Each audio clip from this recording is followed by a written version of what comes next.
বিপদে আপদে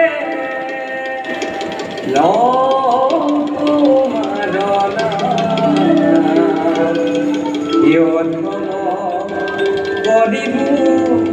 দয়া এ মেরিবা দয়ালু দয়া ভগত বৎসলী নারায়ণ নারায়ণ নারায়ণ আহো দেবকী মহারাজর জয় মহারাজ সে মহারাজ তোমার বহুত চিন্তিত দেখিছো না না দেবকী কিবা বিপদ ঘটিছে নাকি এনে কোনো বিপদৰ কাৰণ নাই মাথোন সেই যাদৱ নেতা বসুদেৱৰ সত্য পৰায়ণতাত মই আনন্দিত নহৈ নোৱাৰি তোমাৰ দুখৰ কাৰণ মই বুজা নাই বসুদেৱক এইমাত্ৰ মই উভতিব দেখিলো নিজৰ সন্তানৰ সৈতে ঘূৰি গৈছে হয় দেৱকী বসুদেৱে নিজৰ প্ৰতিজ্ঞা পালন কৰি তেওঁৰ সন্তান মোৰ হাতত অৰ্পণ কৰিছে পিছে ৰাজক তুমি সেই সন্তান বধ কৰিলানে নাই দেৱকী কিয় মহাৰাজ দৈত্যবাণীয়ে মোক কেৱল অষ্টম সন্তানটিহে মোৰ প্ৰাণৰ ভয়ৰ কাৰণ প্ৰথমৰ পৰা অষ্টমৰ ভুল কৰিলা ৰাজন ভুল কৰিলা মহা ভুল কৰিলা ইয়াকে কয় আপুনি আপোনাৰ মিত্ৰ আৰু আপুনি আপোনাৰ শত্ৰু আপুনি আপোনাক মাৰে আৰু আপুনি আপোনাক ৰাখে নাৰায়ণ তুমি কেনেকৈ জানিলা ৰাজন এই সন্তান প্ৰথমে নে অষ্টম মোৰ হাতত থকা এই অষ্টম জনপদ পাহি চোৱা তুমি ইয়াৰ প্ৰথম আৰু অষ্টম কেনেকৈ বাছনি কৰিবা ভালদৰে চোৱা ৰাজন এফালৰ পৰা যদি গণনা কৰোঁ প্ৰথম দ্বিতীয় চতুৰ্থ পঞ্চম ষষ্ঠ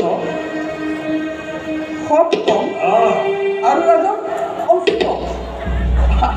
আৰু ৰাজন আনফালৰ পৰা যদি গণনা কৰোঁ অষ্টম সপ্তম ষষ্ঠ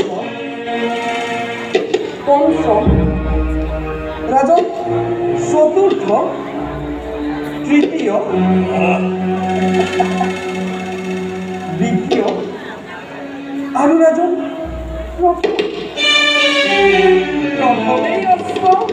আৰু অষ্টমী প্ৰথম ৰাজন ৰাজন প্ৰথমেই অষ্টম আৰু অষ্টমী প্ৰথম নাৰায়ণ নাৰায়ণ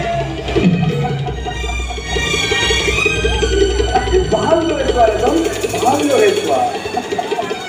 নাৰায়ণ নাৰায়ণ তৃতীয় ৰাজন তৃতীয় চতুৰ্থ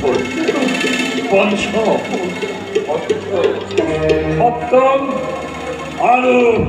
অষ্টম দেৱকী মই এতিয়া কি কৰোঁ দেৱকী উপায় আছে মহাৰাজ উপায় আছে তুমি অতি শীঘ্ৰ দৈবকী আৰু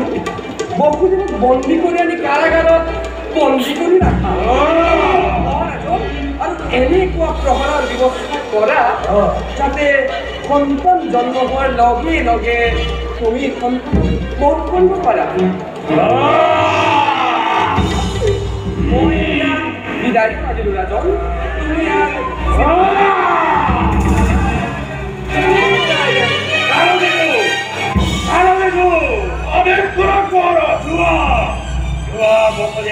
তুমি এই মুহূৰ্তকে হাতে গড়ে চিন্তি লগাই আৰু শুনা লৈ যোৱা লৌহ কাৰাগাৰত এনেদৰে ৰাখিবা যাতে তাক মনোবল তাত